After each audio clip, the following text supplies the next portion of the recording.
Bismillahirrahmanirrahim. Assalamualaikum warahmatullahi wabarakatuh. Eh, Salam sejahtera bagi kita semua. Perkenalkan, kami dari kelompok 3 dari mata kuliah Studi Kelayakan Bisnis kelas A. Kali ini kami akan memaparkan dari studi analisis bisnis yang bernama Guri Ruku. Sebelum kita mulai pemaparan hari ini, alangkah baiknya kita memperkenalkan anggota kita masing-masing. Perkenalkan, nama saya Angelina Rahmawati dengan NPM 047. Perkenalkan, nama saya Dia Ayulistia Kurniawati dengan NPM 198. Perkenalkan, nama saya Rada Durjana dengan NPM 199. Saya sendiri dengan nama Ahmada Maulidia, NPM 200. Dan saya Sulaica dengan NPM 202. Saya Diandra Dunavita, NPM 407. Baik, kita mulai masuk ke pemaparan. Nah, pertama ini kita masuk ke konsep dan filosofi perusahaan. Jadi, nama brand kami yaitu namanya Guririku, diambil dari bahasa Jepang yang artinya grill, dari kata guriru atau memanggang. Nah, sedangkan Q sendiri artinya aku. Adapun pemilihan warna biru keabu-abuan adalah ingin menunjukkan bahwa bisnis ini serius namun juga memberikan ketenangan. Nah, Guririku ini merupakan sebuah perusahaan yang bergerak di bidang sewa alat-alat barbecue dan grill yang mudah dibawa kemana-mana atau home service. Nah, untuk misi brand kali ini memiliki beberapa tujuan, yaitu dari tujuan jangka pendek dan jangka panjang. Antara lain dari jangka pendeknya itu, pertama kita meningkatkan kesadaran brand kita. Nah, kita tuh meningkatkan kesadaran brand dan memperluas jangkau pasar. Jadi kita tuh menegakkan suatu strategi pemasaran efektif dan memperkenalkan layanan kami kepada konsumen potensial dan membangun citra merek yang kuat. Lalu mencapai pertumbuhan pelanggan, di mana kami akan fokus untuk meningkatkan jumlah pelanggan yang menggunakan jasa penyewaan alat barbecue dan grill dari Guririku. Lalu selanjutnya yaitu membangun kemitraan, di mana kami akan selalu berusaha untuk menjalin kemitraan dengan penyedia bahan-bahan makanan seperti produsen alat barbecue dan grill serta mitra lainnya dalam industri makanan. Lanjut ke jangka panjang di slide berikutnya.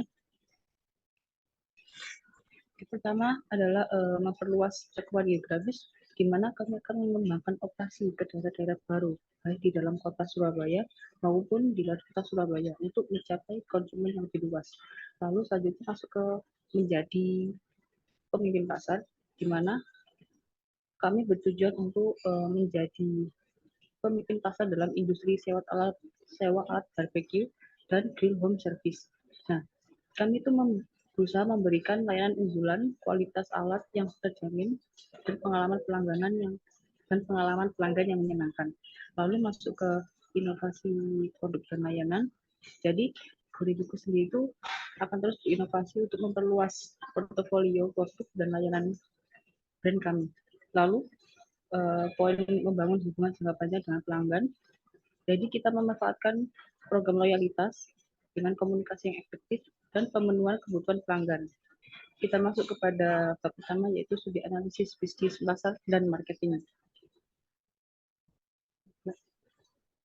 Yang pertama, Guririku menganalisis ke dalam 3 golongan yang dianggap sebagai market potensial. Yang pertama ada penggemar barbecue dan grilling. Orang-orang yang memiliki minat khusus dalam memasak dengan menggunakan metode grilling biasanya menjadi entusiastik kuliner. Mereka mencari akses ke grill berkualitas tinggi untuk memenuhi kebutuhan mereka dalam menciptakan hidangan. Kedua, pengunjung tempat wisata. Wisatawan atau kelompok yang sedang berlibur di tempat-tempat wisata atau area piknik menganggap grilling itu adalah momen bersama keluarga dan teman-teman. Bagi mereka, grilling adalah cara untuk menikmati keindahan lingkungan piknik. Pentingnya bagi mereka untuk menemukan lokasi atau tempat wisata yang menyediakan akses mudah ke fasilitas grilling. 3, komunitas pencinta alam dan pendaki. Kelompok ini yang sering berkemah atau melakukan kegiatan di alam terbuka adalah mereka yang memiliki minat alam dalam petualangan. Dalam keadaan seperti itu, mereka mengandalkan kualitas dari fasilitas grilling secara optimal untuk memberi mereka kepercayaan diri memasak makanan yang enak dan aman untuk dinikmati oleh seluruh anggota kelompok. Kedua, dari aspek market share. Jadi, market share ini adalah bagian pasar untuk bisnis sewa grill akan tergantung pada seberapa besar pangsa pasar yang didapatkan dibandingkan dengan total pasar potensial.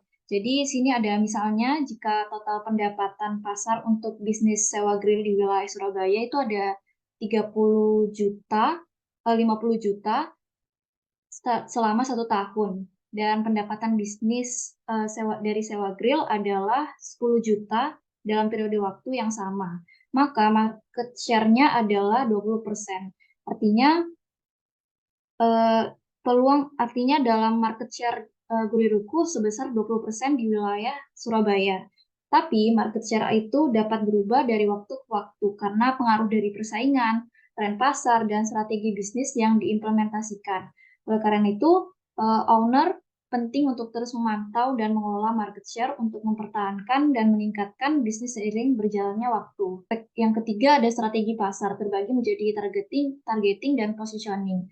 Targeting ini adalah melibatkan pemilihan dan penargetan kelompok konsumen atau pelanggan yang memiliki karakteristik atau kebutuhan khusus dan memungkinkan besar akan menanggapi atau manfaatkan produk atau layanan yang ditawarkan oleh bisnis itu. Terdiri dari 5. Yang pertama ada usia. Jadi Guriruku itu fokus pada target pasar anak muda. Target pasar anak muda dalam bisnis sewa grill itu adalah kelompok usia yang cenderung aktif, sosial, dan mencari pengalaman baru.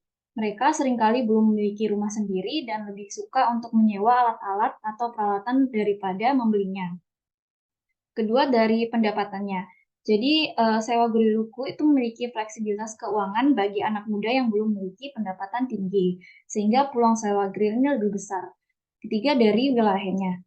Basis operasi atau pusat penyewaan Guriruku itu berada di dekat UPN, Universitas Pembangunan Nasional Veteran Jawa Timur, yang membuat kemudahan anak muda dalam aksesibilitas.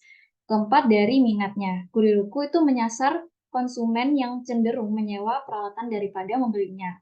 Ada situasi di mana seseorang hanya memerlukan grill dalam jangka waktu tertentu, seperti saat berlibur atau mengadakan acara khusus. Jadi menyewa grill ini memungkinkan mereka untuk memenuhi kebutuhan sementara ini tanpa harus membeli. 5, dari gaya hidup urban. Jadi Guriruku itu memasarkan kepada orang-orang yang aktif, suka mengadakan pesta, atau menyukai kegiatan luar ruangan. Gaya hidup urban ini sering mengutamakan kegiatan di luar ruangan dan pertemuan sosial yang bisa mendukung permintaan untuk jasa sewa grill. Terus yang kedua ini ada positioningnya. Guriruku ini memberi pengalaman grilling sebagai kesempatan untuk berkumpul bersama keluarga dan teman-teman. Ketika konsumen memutuskan untuk menyewa grill, mereka bukan hanya menyediakan alat masak, tapi juga menciptakan momen-momen berharga bersama orang-orang terdekat. Dari memilih bahan-bahan segar hingga memasaknya dengan cermat. Setiap langkah dalam proses grilling menjadi pengalaman yang persatukan dan menguatkan ikatan antara satu sama lain. Baik, selanjutnya ada segmentasi pasar. Yang pertama, untuk segmentasi pasar dari Guriruku adalah segmentasi geografis, di mana pasar sasarannya adalah wilayah Surabaya dan sekitarnya. Lalu, yang kedua adalah segmen demografis, yaitu mahasiswa dan penduduk berusia 15 tahun ke atas. Mahasiswa menyasar pada mahasiswa yang tinggal di Surabaya untuk acara barbeque dan grill di kos-kosan ataupun rumah bersama teman mereka. Lalu, penduduk berusia 15 tahun ke atas memenuhi kebutuhan masyarakat yang tertarik pada kegiatan barbeque dan grill di rumah, seperti keluarga, pasangan, ataupun teman-teman yang ingin mengadakan acara di rumah. Lalu yang ketiga, segmentasi terakhir, yaitu segmentasi psikografis, yaitu generasi milenial yang sibuk dan suka hal instan atau komunitas aktif. Generasi milenial di sini yaitu menyasar generasi Z yang memiliki gaya hidup yang serba instan, suka mengadakan acara barbecue dan grill di rumah. Lalu komunitas aktif di sini yaitu menghadirkan solusi bagi komunitas atau kelompok aktif yang sering mengadakan acara berkumpul seperti komunitas olahraga, kelompok hobi, atau komunitas sosial. Adapun beberapa menu paket yang disediakan oleh bisnis ini yaitu ada paket alat grill yang terdiri dari guri A, guri B, dan guri C dengan harga 40.000 per hari. lalu Guri B 50 per hari, dan Guri C 100.000 per hari. Lalu paket juga menyediakan paket lengkap beserta daging dan sayuran bumbu set A dihargai sebesar 138.000, set B sebesar 248.000, dan set C 368.000. Adapun visi dari Guriruku yaitu menjadi penyedia layanan sewa alat barbeque dan grill home service terbuka di wilayah kami. Lalu misinya yaitu memberikan solusi praktis bagi mereka yang ingin menikmati pengalaman barbeque dan grill di rumah tanpa harus memiliki alatnya sendiri. Dan lalu brand mantra pada bisnis Guriruku yaitu enjoy grilling anytime and anywhere. Adapun pesaing dari Guriruku sendiri yaitu ada beberapa bisnis yang sudah buka terlebih dahulu seperti Grilia dan Grillcool. Keduanya sama-sama menyediakan alat barbecue home service, namun keunggulan dari kompetitif Guriruku yaitu kami menyediakan alat-alat yang lebih lengkap tetapi dengan harga sewa yang lebih murah. Lalu menyediakan berbagai macam jenis paket lengkap yang praktis dengan harga yang lebih efisien. Dan yang terakhir, menjamin kualitas alat dan bahan makanan yang digunakan serta memberikan layanan yang terbaik. Next, adapun strategi yang ingin kami gunakan untuk memenangkan persaingan ini yaitu yang pertama dengan pemasaran berbasis digital. Menggunakan strategi pemasaran online seperti media sosial dan website untuk meningkatkan kesadaran merek dan mencapai target pasar. Lalu yang kedua ada personalisasi dan pengalaman pelanggan, yaitu membangun hubungan yang kuat dengan pelanggan melalui pelayanan yang personal, komunikasi yang efektif, dan memahami kebutuhan serta preferensi mereka. Yang ketiga dengan inovasi produk dan layanan, terus mengembangkan dan menghadirkan inovasi dalam paket bahan makanan dan layanan untuk memenuhi kebutuhan dan ekspektasi pelanggan yang selalu berkembang. Lalu yang keempat yaitu kemitraan strategis dengan menjalin kemitraan penyedia bahan makanan berkualitas, produsen alat, serta mitra lain dalam industri makanan untuk memastikan pasokannya memadai dan keunggulan produk. Dan yang terakhir yaitu dengan melakukan program loyalitas pelanggan. Dengan membangun program loyalitas pelanggan berupa kartu member bernama Guriners yang berdiskon khusus untuk mendorong pelanggan kembali menggunakan layanan dari Guri. Baik, masuk ke poin analisis SWOT. Nah, dari sebuah bisnis itu juga memerlukan analisis SWOT karena analisis itu berguna untuk menentukan strategi dan arah perusahaan pada masa depan serta melakukan pelacakan strategis sebelum menjalankan aktivitas bisnis. Adapun analisis dari Guriruku sendiri adalah yang pertama dari masuk ke poin strength atau kekuatan. Guriruku ini memiliki konsep dengan servis yang memberikan kenyamanan dan kemudahan bagi pelanggan. Nah, alat barbecue dan grill berkualitas tinggi yang aman dan efisien, menyediakan bahan makanan yang segar dan berkualitas tinggi, lalu fokus pada segmen mahasiswa dan penduduk usia 15 tahun ke atas, serta pelayanan penuh paket yang praktis dan lengkap. Masuk ke poin kelemahan atau weakness. Yang pertama, ketergantungan pada layanan home service dapat membatasi jangkauan geografis. Lalu, kelemahan dari Guriruku sendiri adalah keterbatasan jumlah alat barbecue dan grill yang tersedia.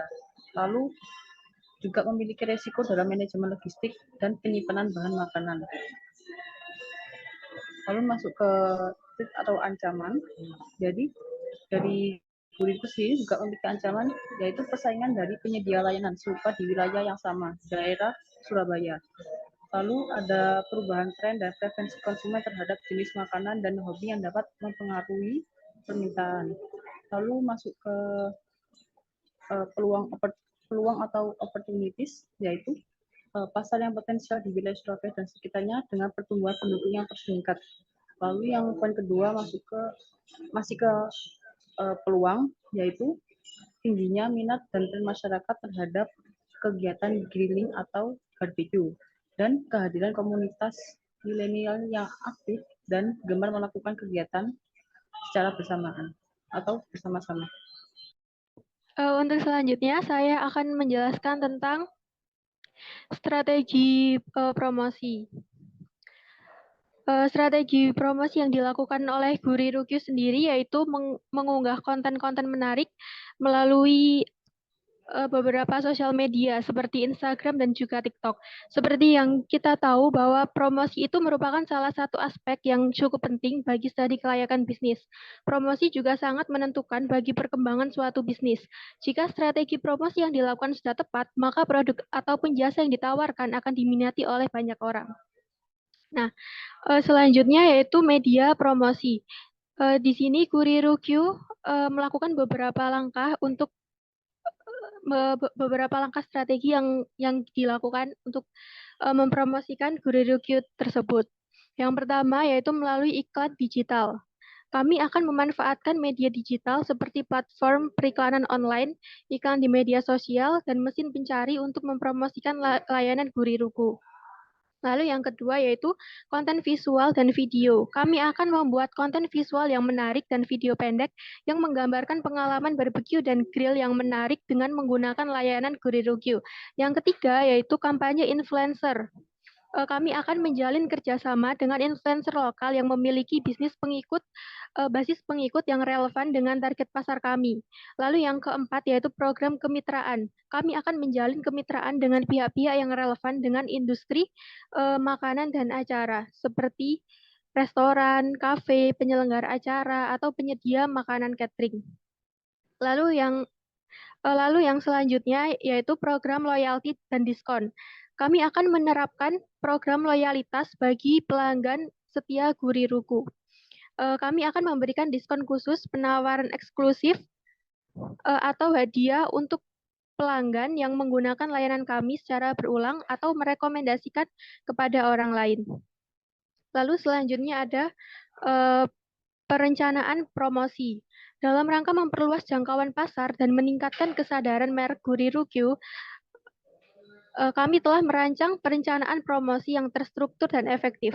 Berikut adalah langkah-langkah yang akan kami lakukan dalam menjalankan perencanaan promosi. Yang pertama yaitu membuat dan mengoptimalkan kampanye iklan digital, lalu mengembangkan konten visual dan video yang menarik, lalu menjalin kerjasama dengan influencer lokal, lalu membangun kemitraan dengan pihak-pihak terkait, dan yang terakhir yaitu mengimplementasikan program loyalitas dan diskon khusus bagi pelanggan setia. Yang selanjutnya masuk ke bab 2 yaitu studi analisa bisnis teknis. Akan menjelaskan tentang lokasi. Lokasi merupakan salah satu aspek yang sangat penting bagi kemajuan sebuah usaha. Lokasi yang strategis akan membantu konsumen untuk mencari dan menjangkau produk atau jasa yang kita tawarkan, sehingga hal tersebut dapat membantu kita dalam memaksimalkan laba yang diperoleh. Selain itu, lokasi yang strategis juga membantu agar kita dapat lebih mudah menjangkau tempat penjualan bahan baku. Namun, untuk saat ini, Guriruku hanya melayani penjualan via online. Para customer dapat memesan Guriruku lewat aplikasi WhatsApp maupun Instagram yang dimiliki oleh Guriruku. Hal ini dikarenakan menerima pembelian secara offline atau langsung membutuhkan tempat yang lebih luas dan juga strategis. Tentunya jika hal tersebut dilakukan, maka biaya operasional yang dikeluarkan menjadi semakin besar. Biaya operasional yang besar tersebut juga tentu akan mempengaruhi harga jual dari Guriruku. Selain itu, Guriruku lebih memilih fokus terhadap penjualan secara online karena penjualan secara online dinilai lebih mudah dan lebih luas menjangkau pasar. Para customer Guriruku di seluruh daerah di Indonesia dapat memesan Guriruku dengan mudah tanpa harus membuang waktu untuk datang langsung ke lokasi. Akan tetapi, untuk rencana di masa yang akan datang, tentunya Guriruku sudah memiliki rencana untuk melayani pemesanan secara offline dengan membangun sebuah tempat di lokasi yang cukup strategis agar bisnis ini dapat menjadi lebih besar dan dikenal oleh lebih banyak orang. Seperti yang ada di gambar yang sebelah kanan itu merupakan tampilan dari rencana layout yang akan kita buat. Seperti yang kita tahu, layout itu merupakan salah satu faktor penting dalam studi kelayakan bisnis. Layout juga bisa disebut dengan pengaturan tata letak. Layout sangat dibutuhkan untuk efisiensi perjalanan sebuah bisnis. Penentuan layout yang kurang tepat tentu dapat menghambat kinerja dalam bisnis. Berikut adalah gambar dari rencana layout yang akan kita buat. Di sini ada pintu masuk, jadi setiap customer yang datang bisa langsung masuk dan memesan di meja pemesanan. Kemudian setelah itu bisa menunggu di ruang tunggu dan karyawan akan menyiapkan pesanan yang akan dipesan oleh customer tersebut. Dan di sebelah kanan itu ada ruang freezer untuk menyimpan ayam, daging, dan sayuran. Lalu di bawahnya itu ada rak-rak kompor, rak pan grill, tempat gas, dan ada tempat penyimpanan lain. Di sini juga dilengkapi toilet dan musola. untuk customer maupun untuk karyawan. Dan setelah pesanannya sudah selesai disiapkan, maka akan langsung dialihkan ke meja kasir dan customer akan segera melunasi pembayaran di meja kasir dan bisa meninggalkan tempat. Dan di sebelah kiri ini ada area parkir yang di mana tempat pintu masuk dan pintu keluar dibedakan agar lebih tertata dan lebih kondusif. Next, selanjutnya adalah kesiapan. Kesiapan teknis dalam bisnis ini melibatkan sejumlah faktor penting. Berikut adalah beberapa aspek teknis yang perlu dipertimbangkan. Yang pertama, ada pemahaman produk. Dengan memiliki pemahaman mendalam tentang alat-alat grill dan barbecue yang disewakan. Ini mencakup pengetahuan tentang berbagai jenis grill, komponen utama, dan cara mengoperasikannya. Yang kedua, perawatan dan pemeliharaan. Dengan memahami bagaimana merawat alat-alat tersebut yang sangat penting. Ini termasuk pembersihan rutin, penggantian suku cadang yang rusak, dan perbaikan jika diperlukan. Yang ketiga, penanganan bahan bakar. Jika alat-alatnya menggunakan bahan bakar seperti gas atau arang, penting untuk mengetahui cara menggantinya dengan aman dan efisien. Yang keempat, logistik dan pengiriman. Yang kelima, perlengkapan tambahan. Yang keenam, perbaikan darurat. Yang ketujuh, pemecahan masalah pelanggan. Yang kedelapan, prosedur keselamatan. Yang kesembilan, sistem perencanaan dan pembayaran. Kemudian ada pemeliharaan kualitas. Yang selanjutnya, peningkatan produk. Selanjutnya ada aspek teknologi. Aspek teknis pada teknologi dalam bisnis ini mencakup yang pertama, sistem pemesanan online dengan menggunakan situs web atau aplikasi seluler untuk pemesanan. Yang kedua, ada manajemen stok. Yang ketiga, pembayaran elektronik. Yang keempat, sistem pemeliharaan jadwal. Kemudian pemeliharaan preventif, pemasaran digital, pemantauan pelanggan, pemantauan kinerja bisnis, kemudian keamanan data. Next. Selanjutnya ada analisa manajemen kegiatan. Berikut merupakan aspek penting yang perlu diperhatikan dalam manajemen kegiatan di bisnis ini. Yang pertama ada manajemen persediaan dan jadwal pengiriman. Yang kedua, pemeliharaan peralatan agar selalu aman. Yang ketiga, pemecahan masalah pelanggan. Kemudian manajemen staf, keuangan dan akuntansi. Kemudian ada program loyalitas pelanggan, kemudian ada evaluasi layanan. Selanjutnya adalah aspek organisasi. Jadi di situ sudah ada bagan-bagan. Untuk yang paling atas adalah owner yang dipegang oleh JJ.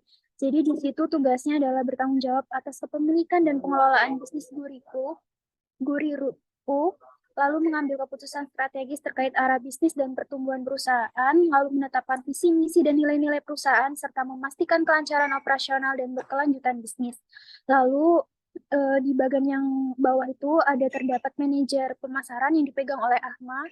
Tugasnya adalah bertanggung jawab atas strategi pemasaran dan branding dari Guriruku, lalu mengembangkan rencana pemasaran yang efektif untuk meningkatkan kesadaran merek dan menarik pelanggan, lalu mengelola kampanye promosi, iklan, media sosial, dan aktivitas pemasaran lainnya, serta melakukan riset pasar dan analisis pesaing untuk mengidentifikasi peluang dan tren yang dapat dimanfaatkan.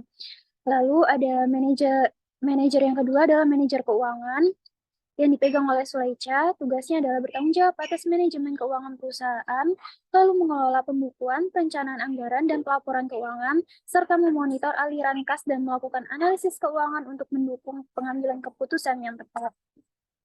Dan juga berhubungan dengan pihak terkait seperti bank, pemasok, dan pelanggan terkait transaksi keuangan. Lalu manajer yang ketiga adalah manajer sumber daya manusia yang dipegang oleh dia, di mana dia bertanggung jawab atas manajemen SDM dan kebijakan sumber daya manusia Guriru. Lalu melakukan rekrutmen dan seleksi karyawan, menyusun kebijaksanaan SDM, mengelola pelatihan dan pengembangan, serta mengawasi kesejahteraan karyawan. Lalu memastikan adanya hubungan kerja yang harmonis dan meningkatkan budaya kerja yang positif. Manajer operasional yang dipegang oleh Diandra, di mana tugasnya adalah bertanggung jawab atas pengelolaan operasional sehari-hari, lalu mengawasi kegiatan penyewaan alat barbecue dan grill serta layanan home service, lalu mengkoordinasikan tim operasional untuk menjaga kualitas pelayanan dan kepuasan pelanggan, serta mengoptimalkan efisiensi dan produktivitas dalam proses operasional. Lalu yang terakhir adalah staff yang dipegang oleh Angel, di mana tugasnya adalah melaksanakan tugas-tugas operasional dan administratif sesuai dengan area tanggung jawab masing-masing, lalu melayani pelanggan dengan baik dan memberikan dukungan dalam proses penyewaan alat barbecue dan grill, serta mendukung manajemen dalam menjalankan kegiatan harian perusahaan dan berkontribusi dalam menjaga kualitas pelayanan dan menjaga kepuasan pelanggan. Selanjutnya adalah aspek pengelolaan SDM. Nah, di sana yang pertama adalah rekrutmen dan seleksi, di mana kita mengidentifikasi kriteria untuk karyawan yang potensial, termasuk keahlian dalam pengelolaan alat barbecue dan grill, komunikasi pelanggan, dan keterampilan interpersonal. Lalu yang kedua adalah pelatihan dan pengembangan karyawan, di mana kita memberikan pelatihan awal kepada karyawan baru untuk memastikan mereka memahami operasi dan perangkat yang disewakan. Lalu yang ketiga ada pengelolaan konflik dan masalah. Di sini kamu menyediakan mekanisme untuk menangani konflik atau masalah antara karyawan atau dengan pelanggan. Lalu yang keempat adalah motivasi dan intensif, di mana kami mempertimbangkan program intensif atau pengakuan untuk memotivasi karyawan. Lalu yang kelima ada pengelolaan absensi dan cuti. Di sini kami menetapkan kebijakan terkait absensi dan cuti, memastikan ada prosedur untuk melaporkan absen dan menggantikan karyawan yang tidak dapat bekerja. Lalu yang keenam adalah penghargaan karyawan. Di sini kami menyediakan penghargaan untuk karyawan yang berprestasi secara konsisten. Lalu yang ketujuh ada pengembangan karir, di mana kami memberikan kesempatan bagi karyawan untuk mengembangkan keterampilan dan maju dalam organisasi. Lalu yang ke-8 ada kepatuhan hukum dan regulasi tenaga kerja, di mana kami memastikan bahwa semua kegiatan manajemen tenaga kerja mematuhi hukum dan regulasi tenaga kerja setempat dan nasional. Lalu yang terakhir adalah keselamatan dan kesehatan kerja, di mana kami memastikan karyawan mematuhi prosedur keselamatan dan kesehatan kerja, terutama ketika menangani peralatan dan saat bekerja di lokasi acara. Baik, sekian dari pemaparan kelompok 3 kelompok kami mengenai analisis bisnis dari brand Guririku. Mohon maaf bila ada salah kata dalam penyampaian kami. Dan sekian, wassalamualaikum warahmatullahi wabarakatuh.